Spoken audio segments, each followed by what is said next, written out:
sabi nga, isang malupit ang mensahe lang. Ang mamamayang Pilipino nagbabantay, nagmamasid.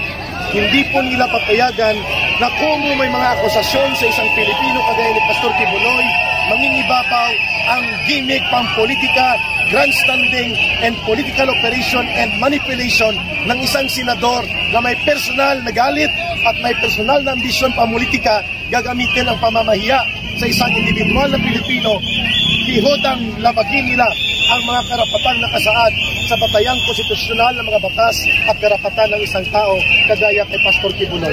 Let the case prosper in court in a proper, objective, fair trial where due process and equal protection of law will be afforded both to the complainants and to those who are alleged of the crimes. Kaya po, Senador! Senador! Ano masasabi mo sa...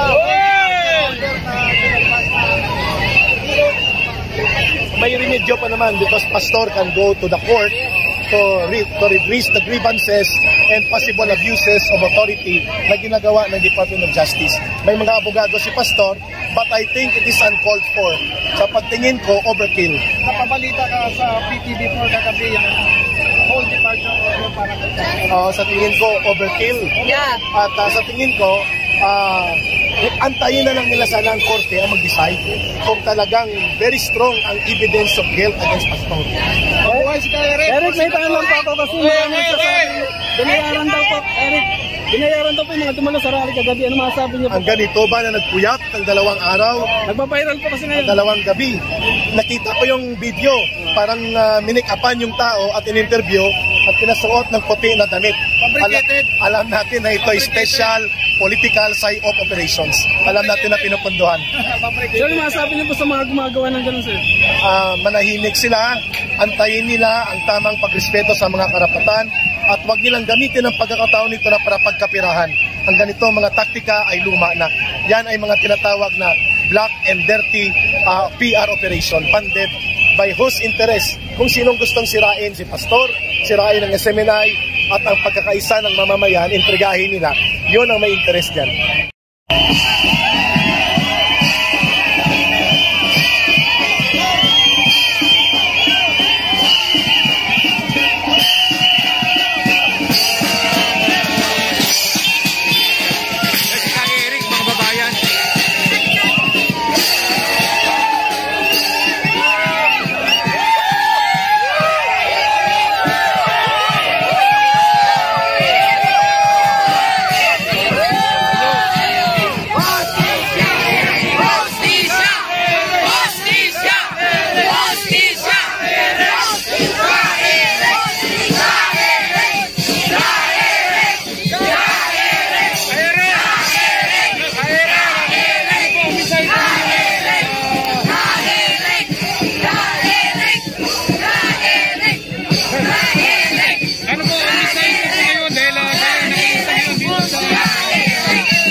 Ang bawat mamamayan, ang bawat tao ay may karapatan.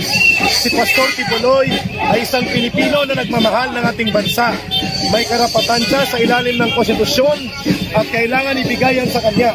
Kung sino man ang nagrereklamo at nag-aakusa, may karapatan pa rin si Pastor na dinggin ang kanyang panig ng katotohanan. Yan ay nasa bahagi ng ating batas, kaya hindi pa po siya guilty.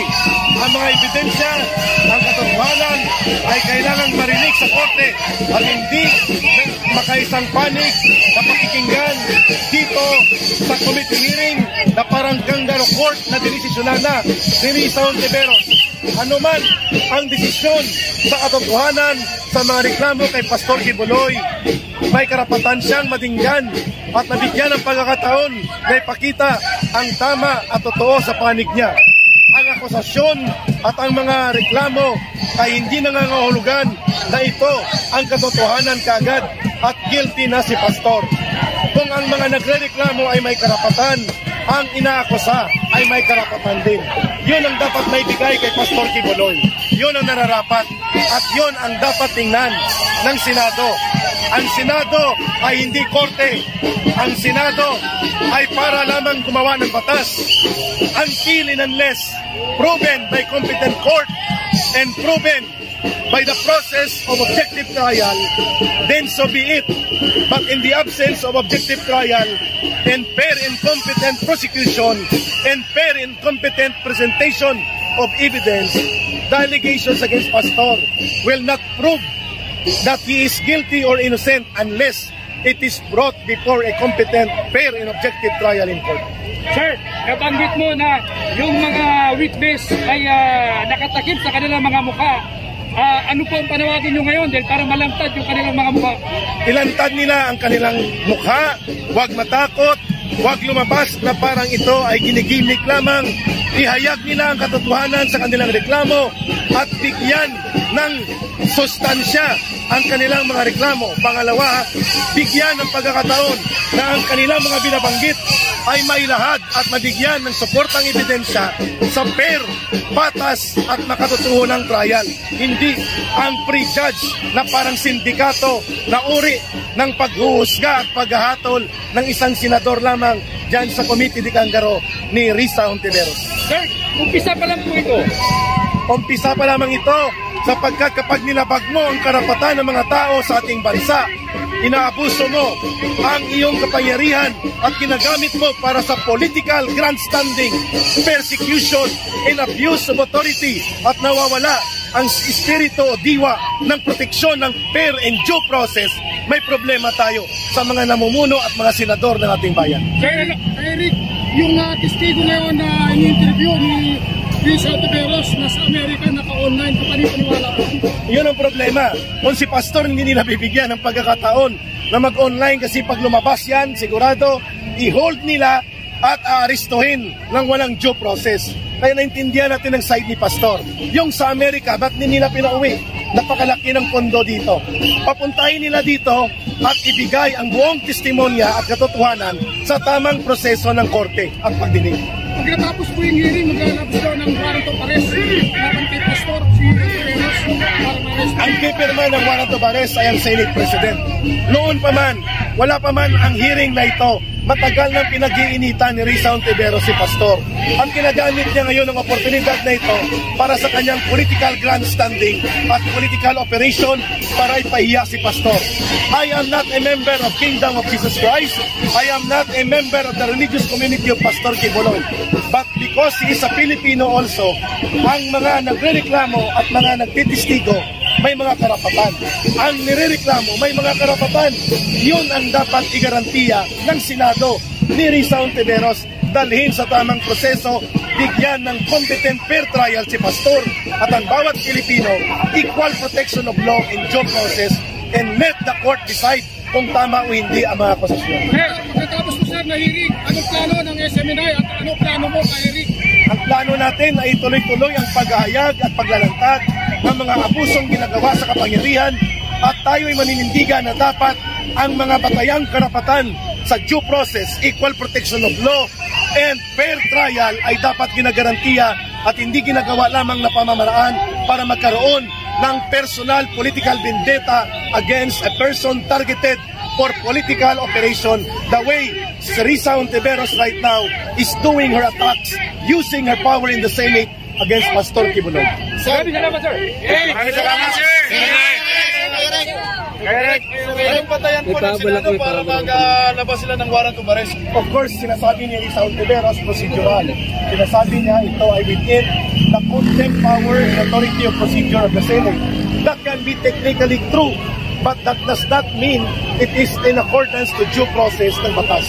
Sapagkat bago pa man mangyari ang hearing na ito, alam na natin na may pre-judgment, may pre-conclusion at ninunuto na niya ang kanyang pananaw ayon sa kanyang mga biases.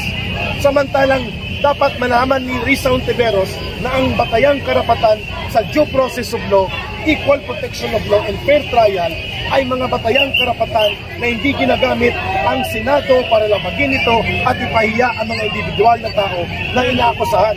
Let her bring the case in court and provide lawyers. Otherwise, ang mangyayari dito, Cangaro Committee hearing ang nangyayari at ginagamit ang poder ng Kongreso para labagin ang mga fundamental na karapatan ng mga individual na Pilipino kagaya ni Pastor Kibuloy na hindi naman kalaban ng bayan natin.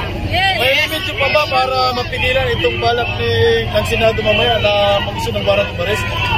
Titingnan natin kung ang Senado will remain insensitive sa dami ng boses ng mamamayang Pilipino at mga taga-kapanalig at sumusuporta din sa karapatan ni Pastor. Even ako, hindi ako miyembro ng Kingdom of Jesus Christ, neither I am part of the congregation of Church of Pastor Kibuloy, pero bilang Pilipino at bilang bahagi ng tamang proseso ng batas, the due process and equal protection of law, more than anything, anybody else, yan dapat ay alam, ginagarantiyahan at pinaninindigan ng bawat opisyal ng gobyerno, lalo na kapag ikaw ay senador ng Republika ng Pilipinas. Kaya pa bang pigilan ni President Ferdinand Marcos itong kautusan ng Senado? Mukhang gusto niya. The way he delivers the message, the President seems to be interested to see Pastor suffer the persecution instead of standing for fair and objective decision as a President. Hinayaan niya ang pagpigpit at panunupil ng Kongreso at hindi man lang niya sila kinakausap.